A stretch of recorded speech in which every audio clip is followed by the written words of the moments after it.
Entonces, hablaban de la experiencia personal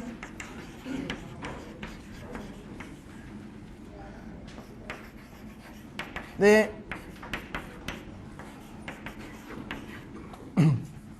trabajadores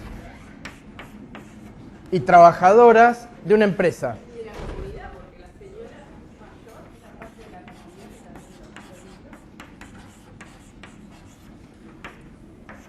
Experiencia personal de trabajadores y trabajadoras, miembros de la comunidad. ¿De qué otra cosa se habló?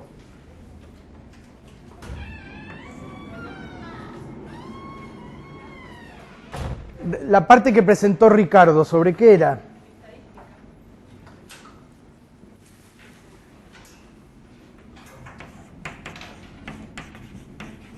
Estadísticas, ¿no?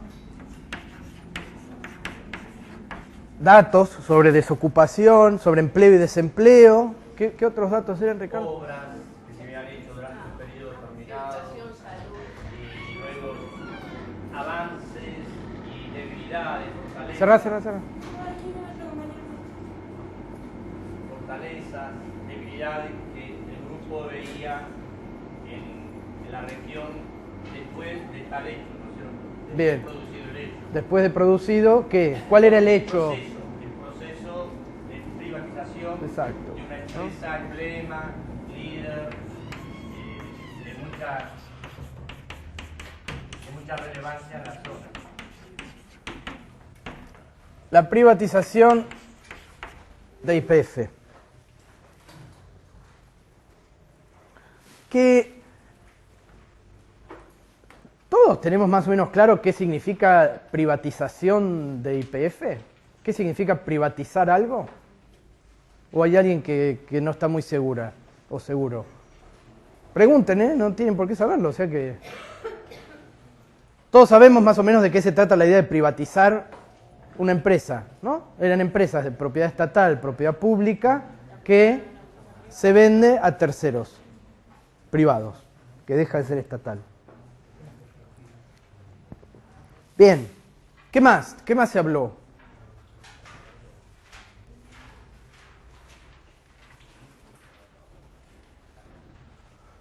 ¿Algo más se dijo el martes? Yo le pregunté el tema si la gente que había sido desocupada había sido incluida a través del sistema, y él me dijo que se formaron cooperativas. Ajá. Que eran capital extranjero y mano de obra de acá. No lo entendí. Bien. Quedaron todos desocupados. Y bueno, y el estándar de vida también nos llevaron. ¿Y después qué? Y aparte del estándar de vida que tenían los YPFianos, o sea, la costumbre, la recreación. Bien, que esto sería parte de esa experiencia, ¿no?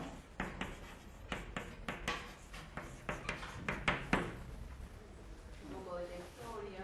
Ujú. Es privatizado el PF, es lo que pasa con el museo del petróleo que después lo adquiere Bien, la universidad. perfecto.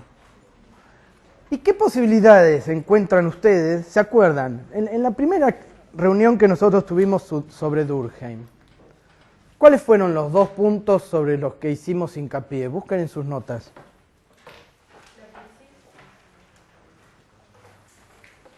Perdón, Julieta era, ¿no? La crisis. Bien.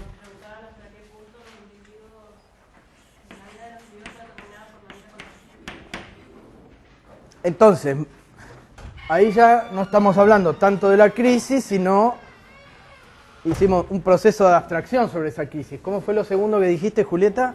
¿Hasta qué punto los individuos, la vida de los individuos está determinada por la vida colectiva? ¿Hasta qué punto la vida de los individuos está determinada por la vida colectiva?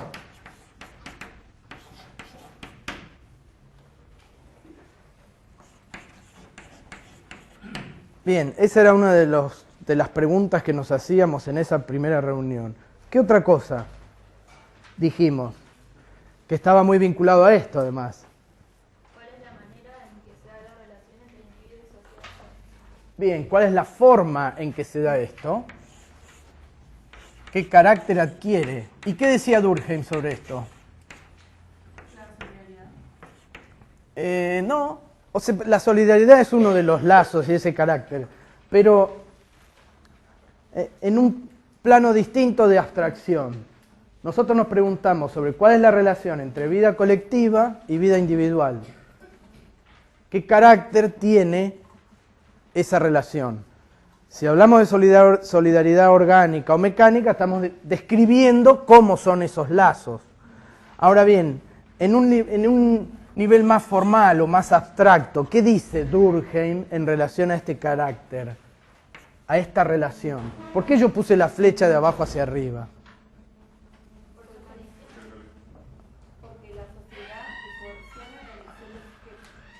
Bien, porque la sociedad, dice Durkheim, y ahora vamos a ver qué queremos decir con esta idea de la sociedad, estructura, tiene preeminencia sobre la vida individual. Es decir, que el carácter que asume esta relación entre vida colectiva y vida individual es un carácter en el cual la vida colectiva estructura la vida individual. Fíjense que ahí no estamos hablando del contenido específico de esa relación, que podemos decir es una relación de solidaridad orgánica, o es una relación instrumental, o es como querramos llamarla, sino que estamos diciendo simplemente que las estructuras colectivas, estamos diciendo con Durkheim, que las estructuras colectivas tienen cierta preeminencia sobre la vida individual. ¿Sí? ¿Se acuerdan que ahí se había hecho la salvedad, si mal no recuerdo, a partir de un comentario de Renata, que eso no significa que el individuo no tenga escapatoria de esas estructuras colectivas, que el individuo no pueda ser responsabilizado por alguna de sus conductas, ¿no? Creo, si no me equivoco, Renata había hecho un comentario sobre eso. Ahora bien, ¿cómo se puede ver eso entonces en esa situación que describían los compañeros en el martes? Tratemos de vincular ambas cosas. Un proceso en el cual ellos se preguntan qué sucede a partir de la privatización de YPF en Comodoro Rivadavia, una ciudad que estaba marcada por la existencia de esa empresa. Para los que no hayan venido el martes y que no tengan idea de lo que estamos hablando, no importa, ustedes piensen, intenten pensar esto. Hay una ciudad que está marcada por una determinada industria, por la vida de una determinada empresa, y esa empresa y esa industria en un momento cambia de manos. Y como cambia de manos esa administración, pasa de una administración estatal a una administración privada, también va a cambiar el funcionamiento de la empresa, ¿no? Deja un poquito abierto ahora porque me parece que apagaron, por favor. Este está con los auriculares, no escucha nada. Porque el ruido ese me pone un poco... Hay que comprar WD-40 y ponerle a las puertas. Aunque no tengan idea de lo que estamos hablando, piensen ustedes esto que les decía, una ciudad que depende de una industria, que depende del funcionamiento de una empresa, en parte depende del funcionamiento de una empresa y que eso cambia radicalmente. Y al cambiar el funcionamiento de la empresa, obviamente que van a cambiar algunas cosas en el funcionamiento de la ciudad, ¿no? Y ellos tienen ciertos datos sobre las transformaciones que se fueron dando a partir de esa privatización. Y además, tienen otros datos sobre experiencias subjetivas, experiencias personales de personas que trabajaban en la empresa y de personas que vivían en esa ciudad. ¿Sí? Entonces, fíjense cómo, sin ser ellos durkheimianos, Ricardo ni leyó a Durkheim, estoy seguro, están pensando en estos términos. ¿Cuál es la relación entre vida individual entre experiencia personal de estos trabajadores y de estos ciudadanos y las estructuras de la vida colectiva, que ellos reconstruyen a partir de ciertos datos que van recabando sobre un hecho. ¿Sí? Entonces, la pregunta que ellos están haciendo es precisamente esta pregunta primera que nosotros nos preguntábamos en la primera reunión en la cual comenzamos a charlar sobre Durkheim. ¿Cuál es? ¿Cómo es? ¿Cuál es el carácter de la relación entre vida individual y vida colectiva?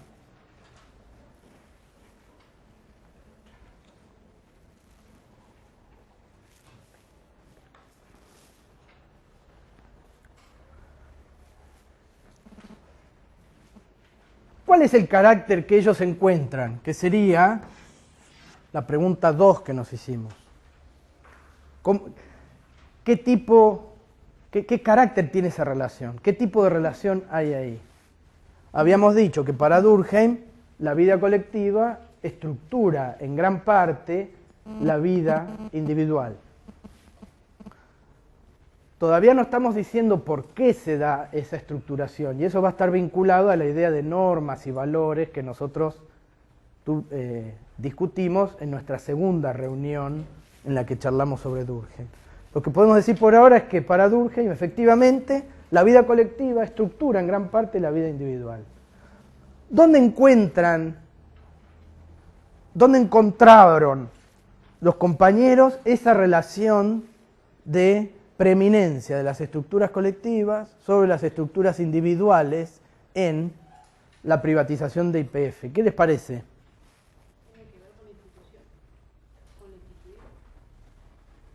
Tiene que ver con lo instituido, dice Yolanda. ¿Por qué? ¿La institución de qué? Pública, qué sé yo, la empresa en sí, que llevaba una forma, que tenía una metodología. Bien, ¿cómo impacta eso en las vidas individuales?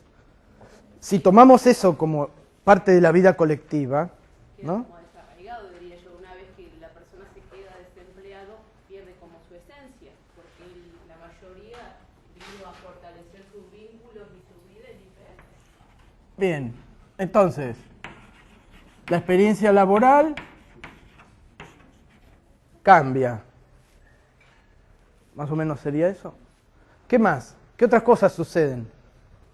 Está relacionado eso de las posibilidades y limitaciones, que hablamos de que las estructuras colectivas posibilitan y a la vez limitan las conductas individuales. Bien, posibilitan y a la vez limitan. Muy bien. Supónganse que Ricardo trabajaba en YPF en el momento de la privatización. ¿De qué trabajabas vos, Ricardo? El área contable, soy contador. En el área contable. Y resulta que Ricardo siempre había querido estudiar historia, no contabilidad. Entonces, estoy inventando, Ricardo, su trabajo no le gustaba. ¿Sí? ¿Qué dijo Ricardo cuando lo echaron del trabajo? Es un trabajo que no le gustaba y que a él le gustaba estudiar historia o letras. ¿Qué estudias ahora? Historia, ¿no? Historia. Ah, bueno. Dijo, vamos, me echaron. ¿No? Voy a poder hacer otra cosa. Probablemente no haya dicho eso porque de un día para otro se ha encontrado que no tenía trabajo. Pero puede uno pensar, lógicamente, que eso puede llegar a suceder. Que también esa experiencia traumática limita la posibilidad de tener un ingreso constante y estable para sobrevivir. Pero también abre otras posibilidades de realización personal, por ejemplo. Voy a poder estudiar o voy a poder dedicarme a otra cosa. Siempre quise tener un kiosco. ¿Qué hago acá trabajando de contable en YPF? ¿Sí? Es decir, esa relación de estructuración no es solamente negativa. Cuando recién hablábamos de coerción, ¿qué dice Durkheim sobre la coerción en el texto que ustedes leyeron? También le da desde Exacto. Viene dada desde, por ejemplo, educación, creencias, religiones. Es decir, que no necesariamente es una limitación negativa. Muchas veces es una limitación positiva. Estas estructuras nos llevan a actuar de una determinada manera. No es que nos impiden hacer algo, sino que nos permiten hacer esto otro.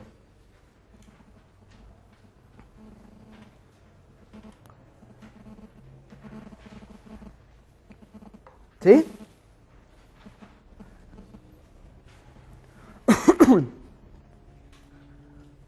¿Esto queda más o menos claro entonces? ¿Cómo podemos vincular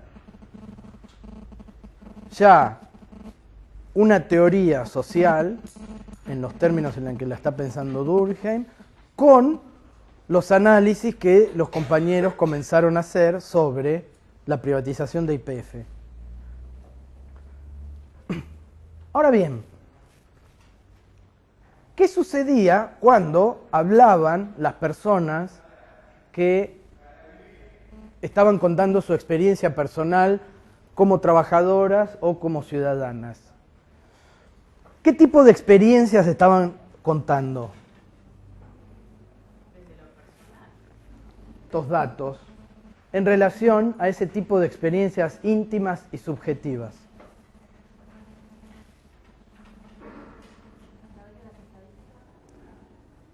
Por un lado, a través de estadísticas, pero el paso anterior a eso, el paso metodológico anterior a eso, ¿cuál sería? ¿Cómo hago para transformar un relato personal íntimo en una estadística? ¿Cómo lo tengo que tomar?, dice Durkheim. Objetivamente, tengo que construir un objeto. ¿Cómo llamaba eso Durkheim? Cosas. ¿Que son qué? Hechos sociales.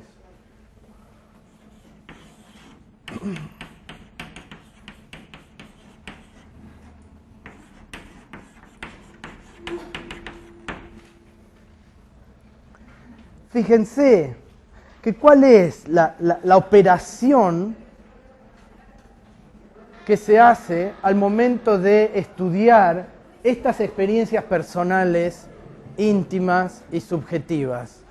La operación que se realiza es transformarlas en un objeto de investigación, transformarlo en una cosa, en algo externo al propio sujeto. ¿Sí? Y fíjense cómo, para quienes estuvieron el martes, automáticamente emergió la diferencia entre las personas que trabajaban en YPF y las personas que no trabajaban en YPF. Y cómo esos grupos percibían esa diferencia mutua que existía en Comodoro. ¿Sí? Para los que no estuvieron el martes, ¿cuáles eran básicamente esas diferencias? ¿Quién las puede contar de los que estuvieron el martes? ¿Cuáles eran las diferencias entre Comodoro y el lugar donde operaba la empresa, que era en kilómetro 3? ¿Vieron dónde está el Ceret? ¿Saben dónde está el Ceret todos? ¿Sí? ¿Hay alguien que no sepa lo que es el Ceret? Ah, ¿ven? Todos no. ¿El Ceret es donde paran los colectivos en el 3 pasando el Club Huergo? Desde acá es antes, pero si uno viene del centro es después.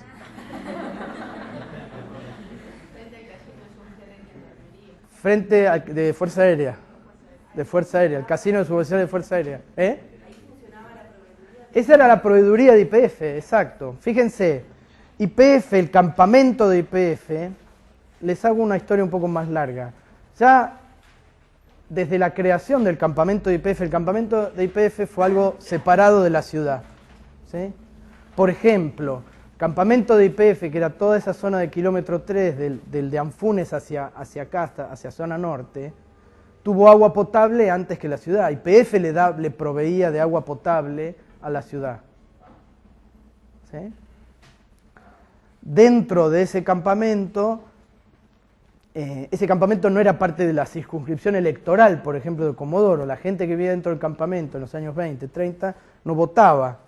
¿Sí? No había derechos políticos dentro de ese campamento. Y la percepción, digo, como la empresa le daba la casa a la gente que trabajaba allí, mantenía esas casas, uno comparaba la prolijidad del kilómetro 3 en el momento de esplendor de YPF, ¿no? Que había sido en los años 40 y 50, si no me equivoco, ya en los 60 eso cambia.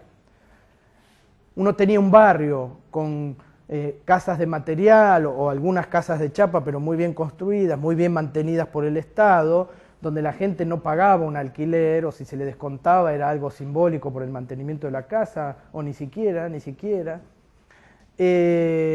Comparado con la ciudad de Comodoro Rivadavia, donde esos trabajadores tenían que arreglarse como podían, o alquilar o construirse su casa de a poco, con mayor o menor grado de precariedad, etc. Con lo cual eso generaba diferencias importantes entre la ciudad y el campamento, el pueblo y el campamento. Y eso automáticamente, a pesar de que esta gente que estaba dando sus testimonios el martes, ya hablaba más bien de la década del 70, ¿no? Fines de los 60, creo que Rivarola hablaba, si no me equivoco, y la otra señora había llegado a Comodoro en el 78, ¿no? La ingeniera. Y la otra señora que era empleada de comercio, no me acuerdo bien en qué año dijo que había llegado, pero era fines de los 60, principios de los 70.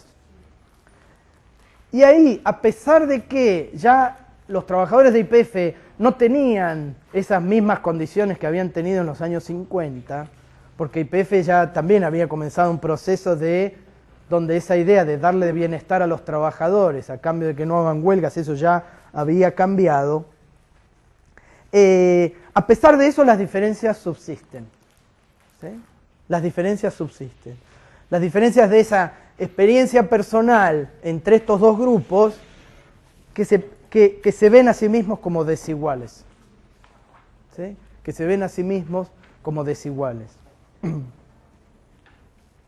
Y fíjense cómo eso en la ciudad, y eso puede ser interesante para seguir pensándolo y seguir vinculándolo ya más con el Comodoro contemporáneo, porque fíjense que de eso se van a derivar un montón de cuestiones que para todas las carreras de ustedes son relevantes. Fíjense si esa misma desigualdad no se plantea a nivel de los significados de estas experiencias personales en relación a quienes trabajan hoy en la industria petrolera y quienes no trabajamos en la industria petrolera, que se siguen produciendo esas desigualdades de ingreso, esas desigualdades quizás de estabilidad laboral o de defensa de la estabilidad laboral por parte de los sindicatos, etcétera, que genera también desigualdades, que ya no están territorializadas como estaban en ese momento entre pueblo y campamento, porque ya no existe esa idea de pueblo y campamento, pero que sin embargo, sin estar territorializadas, marcan espacios y marcan experiencias personales distintas y desiguales. Es decir, que si uno tomara como eje de la vida de Comodoro esas desigualdades que genera la explotación petrolera, uno podría seguir transformando en hechos sociales todo otro montón de características de la vida colectiva que terminan estructurando la vida individual. ¿Sí? ¿Alguien se anima a dar un ejemplo sobre esto que estamos hablando? ¿Dónde puede ver hoy uno en Comodoro Rivadavia situaciones en las que la vida colectiva estructura la vida individual y que uno pueda objetivar eso como hecho social? ¿Qué les parece? Hoy. La desigualdad de los salarios. Desigualdad salarial. Por ejemplo, cuando vamos al supermercado, a todos nos cuesta lo mismo. Entonces, no es que hay precios para la zona petrolera y precios para el empleado de comercio. Bien. Entonces, está como el mercado en Comodoro contra el valor del petróleo. Bien. Desigualdad social. Hay ciertas estructuras económicas, una distribución del ingreso, que hace que hay gente que tiene salarios muy altos y gente que tiene salarios más bajos, ¿sí? Ahora bien, vos decías, cuando vamos al supermercado, ¿pero qué ve uno en el supermercado? ¿Se percibe esa desigualdad cuando uno va efectivo? ¿Alguien de ustedes va al supermercado? ¿Quiénes no van al supermercado? ni fueron nunca en su vida. Nadie. Entonces pueden hablar todos. ¿Qué ve uno en el supermercado? Muchacho de remera celeste. ¿Qué ve uno en el supermercado?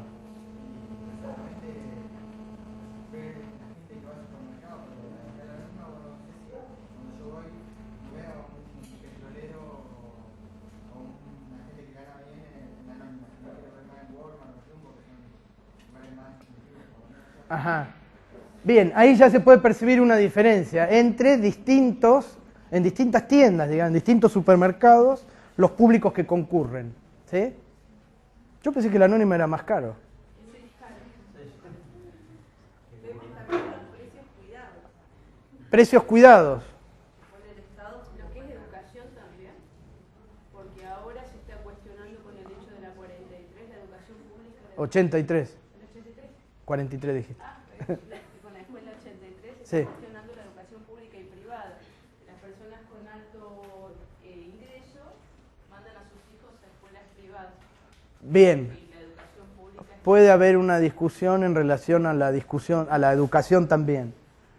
Bien, entonces fíjense cómo estas mismas experiencias personales, como la que cuenta el compañero de remera celeste, o la idea de mirar los precios cuidados, o de percibir que hay la educación pública y la educación privada adquieren significados distintos según quién la pueda pagar y según quién no la pueda pagar, etc. Todo eso se desprenden de ciertas estructuras de la vida colectiva que terminan impactando en la vida individual, posibilitando y limitando esa vida individual. ¿Sí? Es decir que de una determinada transformación de esas estructuras de vida podemos ir desprendiendo distintos problemas, ir transformando en objetos de estudio distintos problemas que están vinculados con todas las carreras que ustedes estudian, ¿no? Si uno puede ver la explosión del turismo, por ejemplo, provincial, si uno tuviera la posibilidad de tener datos a estadísticas de la propiedad de la tierra en la cordillera, ¿qué vinculación puede tener eso con el trabajo petrolero en la costa del Golfo San Jorge? ¿No? La propiedad de terrenos, la propiedad de casas, la de gente que va cada vez que hay un fin de semana largo a Bolsón y que compra un pequeño terreno en Bolsón y construye una cabaña para ir más asiduamente, ¿no? Si uno pudiera tener datos sobre esa propiedad de la tierra en Bolsón, Lago Puelo, Epuyén, etcétera, podría ir viendo cómo también van cambiando a partir de cierta estructura de la vida colectiva los lugares donde la gente se va de vacaciones. ¿Sí? Y ustedes van a poder segmentar esa idea de turismo a partir de tener esas estadísticas y de conocer. ¿Hay alguien que estudia turismo acá hoy? ¿Hay alguno? Y poder estudiar y analizar precisamente dónde va a parar esa gente cuando tiene un fin de semana largo. ¿Sí? Si ustedes estudian trabajo social, ver los patrones de consumo probablemente nos den un montón de datos sobre, en esos supermercados, nos den un montón de datos sobre cómo vive la gente, qué compra, qué vende, cómo se alimenta, ¿no? Los lugares donde están ubicados los supermercados, cómo se va espacializando ese consumo. Incluso hay estudios muy interesantes que analizan, por ejemplo, la basura que tira la gente. Uno analizando la basura que alguien tira puede decir un montón de cosas sobre las costumbres, los hábitos, los consumos, ¿no? Sobre conductas individuales y después buscar ciertas generalizaciones o buscar las formas en que la vida colectiva, de nuevo, estructura esa vida individual.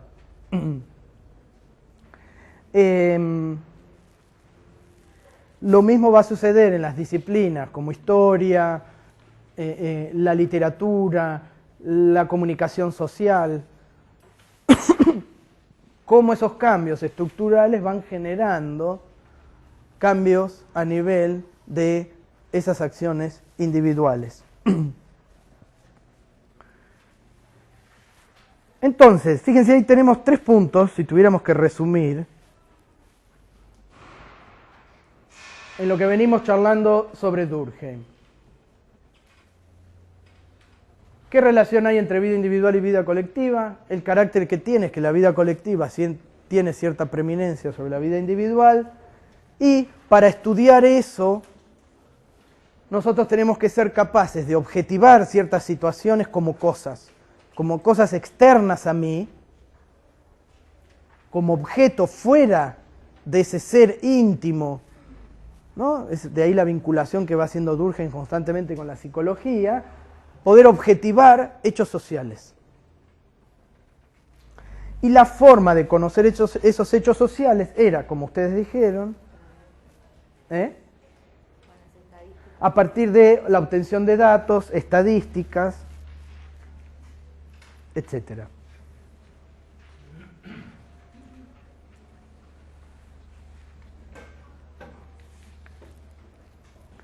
Si quisiéramos, podríamos agregar que esto también lo charlamos,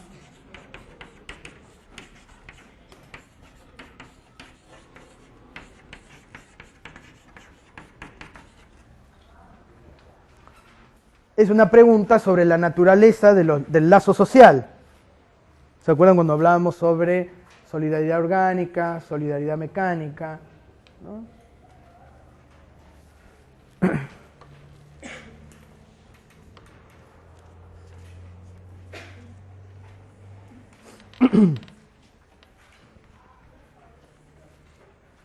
¿Qué veíamos ahí en la transformación de esas solidaridades? De nuevo, cómo el crecimiento demográfico y las transformaciones estructurales terminaban generando cambios al nivel de los lazos sociales.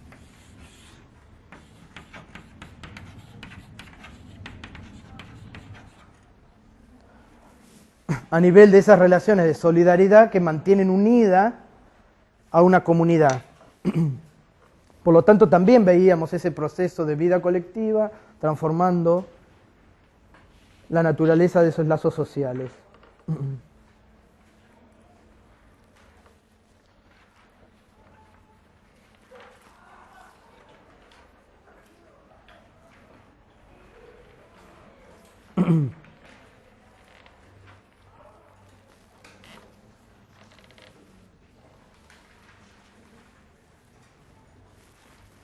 Bien, ¿alguna pregunta hasta ahí?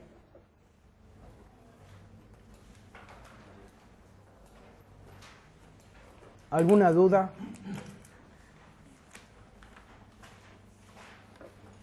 ¿No? ¿Seguro? Yo no tengo bien claro lo que era solidaridad orgánica, dicen. Ajá. Funcionar entre los individuos. Solidaridad orgánica y solidaridad mecánica. Lo mecánico sí, porque era una estructura, también un engranaje o que cada uno cumpliendo una función. Sí. En los dos casos se cumplen funciones. Pero piénsenlo así. ¿Se escuchó la pregunta de la compañera? ¿Fondo? No. ¿Cuál es la diferencia? Es decir, no tiene bien en claro qué es la solidaridad orgánica. Empecemos a pensarlo así. ¿Cuál es la diferencia entre un mecanismo y un organismo? ¿Qué les parece? ¿Qué diferencias pueden pensar? En el organismo, cada engranaje o pieza tiene su individualidad, digamos. En el organismo, cada pieza, cada parte tiene su individualidad. Cierto grado de autonomía. ¿Sí? ¿Qué más? Si llevamos eso al plano de la solidaridad entre personas, ¿sí?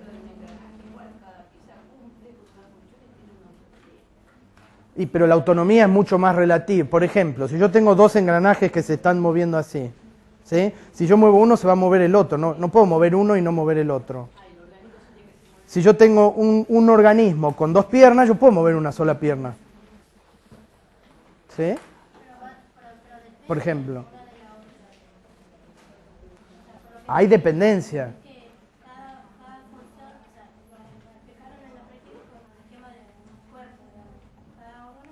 Un organismo. Pero dependen uno del otro para sobrevivir, digamos. Exacto. Digo, que haya cierto grado de autonomía no implica que sean totalmente autónomos. Digo, uno no puede ver una pata de conejo caminando sola, ¿no? Es decir, depende de otras partes para cumplir su función, si se quiere. ¿Sí?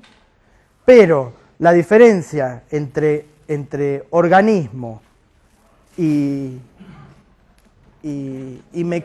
algo entre un organismo y un objeto mecánico es que precisamente esas partes en su interrelación mantienen cierto grado de autonomía sobre las demás. ¿Sí? La otra no. ¿Qué más? ¿Qué otras diferencias hay entre un organismo y algo mecánico? ¿Qué les parece?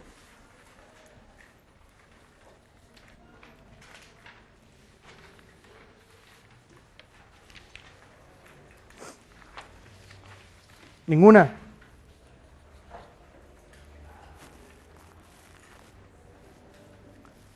¿Qué decía en relación entre cosas e individuos Durkheim en la solidaridad mecánica, por ejemplo?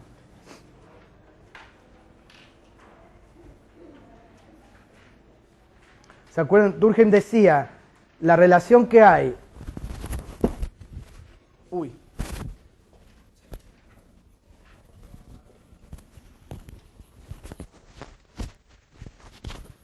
La relación que hay entre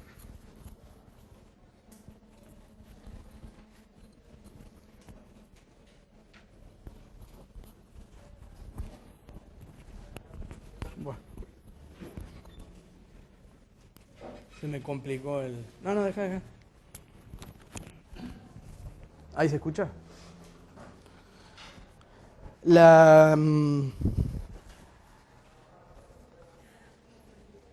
¿Qué estaba diciendo? Sí, pero la relación de qué.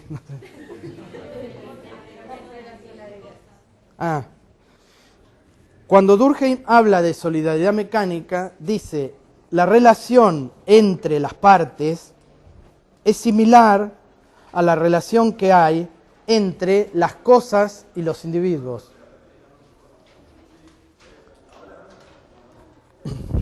Es decir, que hay algo en la solidaridad orgánica que implica la relación entre sujetos, entre seres humanos.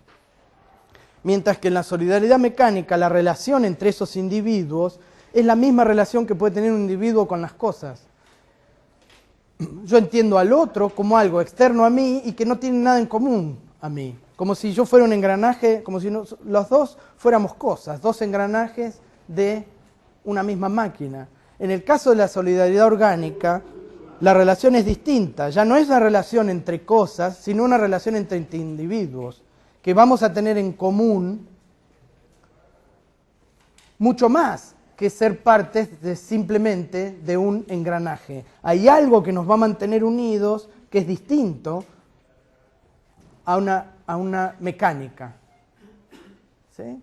Que va más allá de una simple relación mecánica, que es una vinculación más íntima y que va a estar vinculada a esa noción de normas y valores de las que íbamos a hablar ahora. Por lo tanto, la diferencia entre esa solidaridad orgánica y una solidaridad mecánica pasa precisamente por la diferencia de ese vínculo intersubjetivo, que es un vínculo que va más allá de tomarte a vos como un objeto, como una cosa, como otro engranaje más, y tener otro tipo de vinculaciones, pensar que tenemos un futuro compartido, una vida comunitaria frente a la cual tenemos cierta responsabilidad, ¿sí?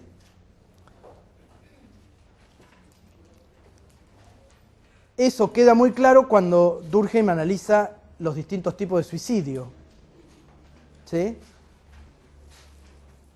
Ahí se ve bien la importancia de esos lazos en una solidaridad orgánica. ¿Qué era el suicidio anómico? ¿Se acuerdan? ¿El suicidio anómico qué era? ¿Se acuerdan que había un cuadrito?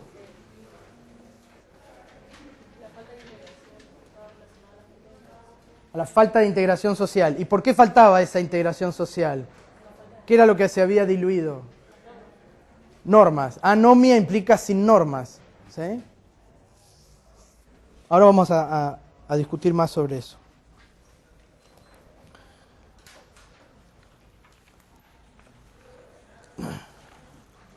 Esperen que les quiero leer una cita.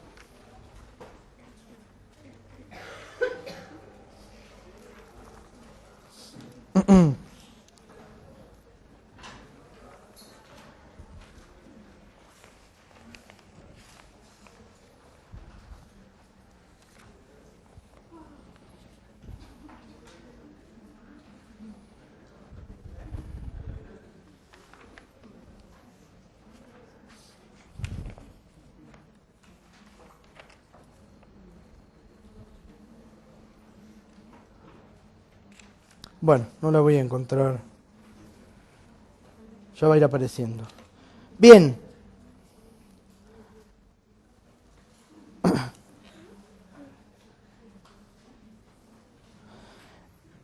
¿De qué antes de hacer una pausa, ¿de qué dependía esa distinción entre la relación, en la relación individual, intersubjetiva, en la solidaridad orgánica? Ahí lo que es importante es Durkheim va a hacer hincapié en la idea de división social del trabajo. Esa diferenciación social a partir de la relación con la naturaleza va a ser central para Durkheim, para entender todas esas transformaciones que implican la solidaridad orgánica. ¿Por qué eso está vinculado a un problema estadístico? Porque es el crecimiento demográfico, son ciertos cambios a nivel de esas estructuras colectivas, crecimiento demográfico, que haya más gente con las características que va a tener el individuo para Durkheim, que vamos a hablar ahora cuando volvamos del corte. A medida que aumenta la población, se aumenta el tráfico de cosas, se aumenta el intercambio entre esas cosas. Por lo tanto, los lazos sociales van a empezar a cumplir un rol mucho más importante.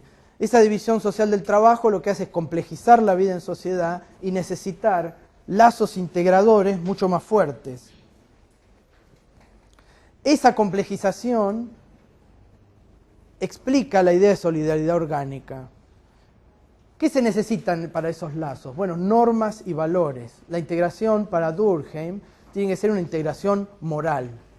Y se acuerdan que yo les contaba que esa idea de sujeto moral, de responsabilidad moral, de integración moral, que es una idea que se ha dejado de usar en las ciencias sociales. Hoy no hablamos en esos términos, salvo, yo les decía, en algunos casos en filosofía del derecho, donde todavía se sigue pensando.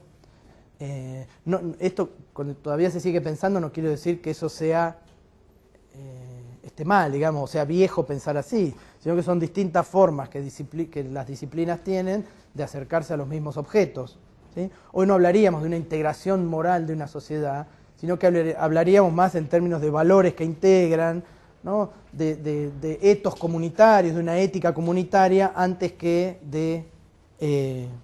en términos morales. Pero Durkheim sí va a hablar en términos de ese sujeto moral y de cómo la complejidad que implica la división social del trabajo necesita de una moralidad que integre, que enlace todas esas partes que van creciendo cada vez más, que cada vez tienen más intercambios mutuos y que, por lo tanto, cada vez van a tener mayor conflictos entre sí.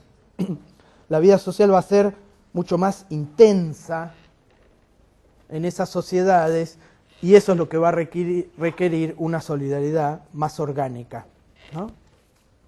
Ahora, en la segunda parte, entonces, vamos a volver a repasar qué sucede cuando esos lazos sociales comienzan a debilitarse o a desintegrarse, ¿sí? Paramos 5 minutitos. O 10.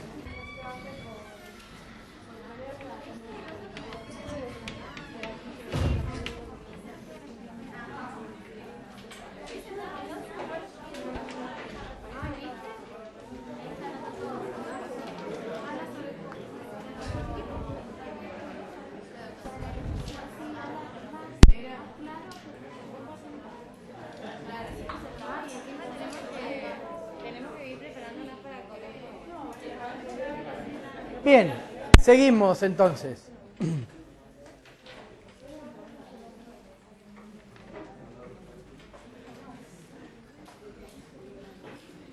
Una de las formas, me corrijo, más que una de las formas, uno de los casos que Durkheim va a analizar para mostrar la naturaleza de estos lazos sociales y de qué sucede con esos lazos sociales, cómo funcionan y qué problemas suceden, ¿no? Qué problemas aparecen cuando esos lazos sociales comienzan a desintegrarse, es a través del tema del suicidio.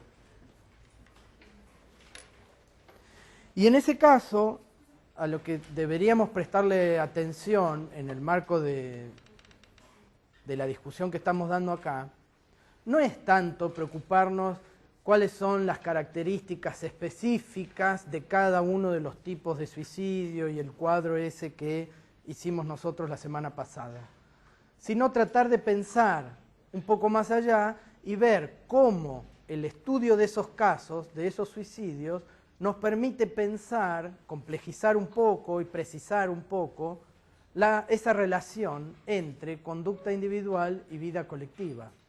¿Sí? Es decir, que al momento de estar leyendo sobre el suicidio, tengamos esa pregunta en mente. ¿Cuál es la relación entre vida colectiva y vida individual? Eso es lo que está intentando mostrarnos Durkheim.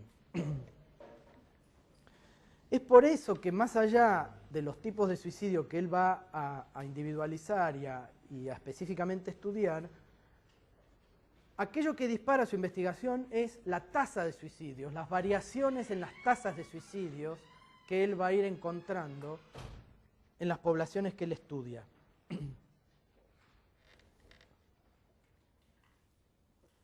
Esas variaciones de las tasas de suicidios nos va a estar mostrando algo, dice Durkheim. Nos van a estar mostrando variaciones precisamente entre sociedad, entre la relación entre sociedad e individuo. Esas personas que llevan adelante la decisión de quitarse la vida, muchas veces no tienen una relación entre sí, no están vinculadas mutuamente. Y sin embargo, hay tendencias sociales a que llevan a que esas tasas de suicidio varíen. Esas tendencias, entonces, es la pregunta que se hace Durkheim. ¿Sí? De nuevo, ahí uno podría pensar, bueno, ¿por qué crece la tasa de suicidios en jóvenes en las eras en la década del 90? Y Durkheim dice ahí, bueno, uno podría descartar ciertas explicaciones de sentido común que aparecen, ¿no? Uno no puede pensar que las tasas de suicidio crecen por la influencia de otros individuos. ¿Sí? Uno no puede pensar que hay alguien que me convence para suicidarme. Uno debe buscar otro tipo de vinculación. Y ahí es donde el problema de la privatización y los cambios estructurales en la vida colectiva pueden tener un impacto en esa decisión individual. Ahí estaríamos construyendo otro hecho social, bien a la Durkheim, que sería el suicidio de estos jóvenes. Pero también podemos construir otros objetos y hechos sociales a partir de eso. Por ejemplo, a partir del empleo y la existencia de cooperativas, como describía Juan Domingo Rivarola el martes. La experiencia de trabajar en una cooperativa es una experiencia individual muy diferente al hecho de trabajar de empleado para una empresa privada. ¿Sí? ¿Qué implica trabajar en una cooperativa? ¿Alguien sabe? Hay lazos de solidaridad, porque se deja de ser un simple empleado, sino para ser un elemento más de toda la empresa, que es a su vez también empleado, pero también propietario en parte, ¿no? En las cooperativas, las personas que trabajan en la cooperativa no son simplemente empleados, sino que también pueden ser propietarios o de acciones, de eso depende de la cooperativa. Todos nosotros, cada uno de nosotros que paga el servicio de electricidad en Comodoro es miembro de la Cooperativa Popular Limitada, de la Sociedad Cooperativa Popular Limitada que provee ese servicio y el servicio de electricidad. ¿sí? Cada uno de nosotros tiene poder de decisión en esa cooperativa. Si uno participa como delegado, hay mecanismos de participación activa, más allá de ser un simple cliente de la cooperativa. Por lo tanto, ahí puede haber experiencias individuales que también van a ser diferentes a, por ejemplo, las experiencias de las personas que quedaron desempleadas a partir de la privatización de YPF. Y uno puede encontrar diferencias entre aquellas personas que pasaron al trabajo cooperativo y aquellas personas que quedaron desempleadas. Es decir, nuevamente hay ciertas estructuras de la vida colectiva que terminan impactando en la vida individual y en la conducta individual.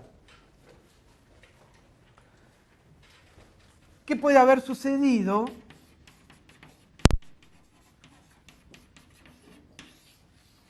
con esa situación de desempleo? Ahí podemos construir otro hecho social. Investigando las trayectorias de las personas que quedaron desempleadas, eso sería, cuando ustedes lean en Durkheim, las fuerzas morales, está hablando de lo que hoy describiríamos como relaciones de género. ¿Sí? ¿Qué habíamos dicho de esas fuerzas morales que hacen a estos lazos de integración? Son tendencias sociales. ¿Se acuerdan que habíamos identificado varias metáforas con las que Durkheim las describía? ¿Se acuerdan que estaba el texto en la pantalla y fuimos mostrando? Fuerzas era único, forzar al sujeto. Fuerzas que sobrevuelan. ¿Se acuerdan? ¿Qué otras metáforas había? Y yo ya no me acuerdo tantas. ¿Alguno se acuerda otra? Eran fuerzas que sobrevolaban. ¿Qué más? ¿Qué otras metáforas usaba Durkheim? Busquen en sus notas. Yo en las mías no los tengo. Energías, acá hay otra. Fuerzas que debemos concebir como energías.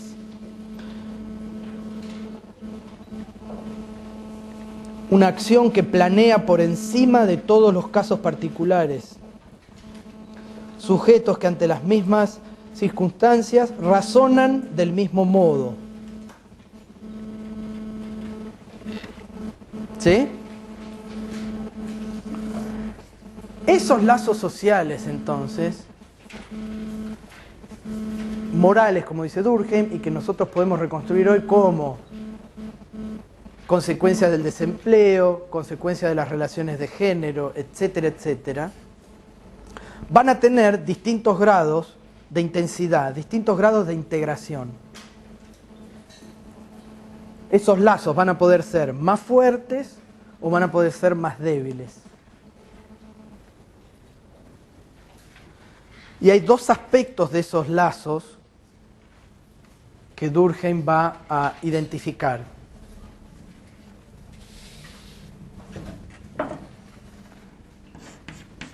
La vinculación entre individuos, los lazos que sostienen la vinculación entre individuos, ¿no? Entre las 80 personas que hay acá, y los lazos entre esos individuos y la sociedad.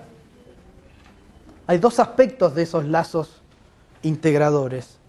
El lazo que nos une mutuamente a nosotros en tanto individuos y el lazo que nos une a todos nosotros en relación a esa vida colectiva.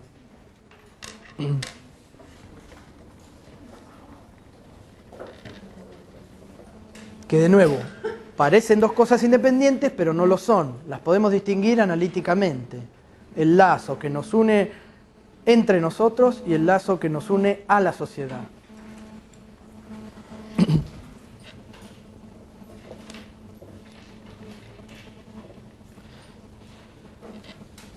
Y de ahí que los tipos de suicidios que va identificando Durkheim estén vinculados a esos grados de integración y al cuadro ese que ya hicimos la semana pasada, que ustedes ya saben de memoria. Lo han estudiado y lo han repetido 800.000 veces.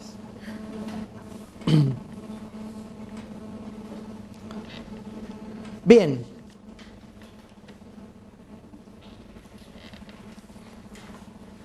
Con esta clase entonces terminaríamos con la unidad 3 del programa sobre Durkheim, ¿sí? Y comenzaríamos la semana que viene con a leer a Max Weber.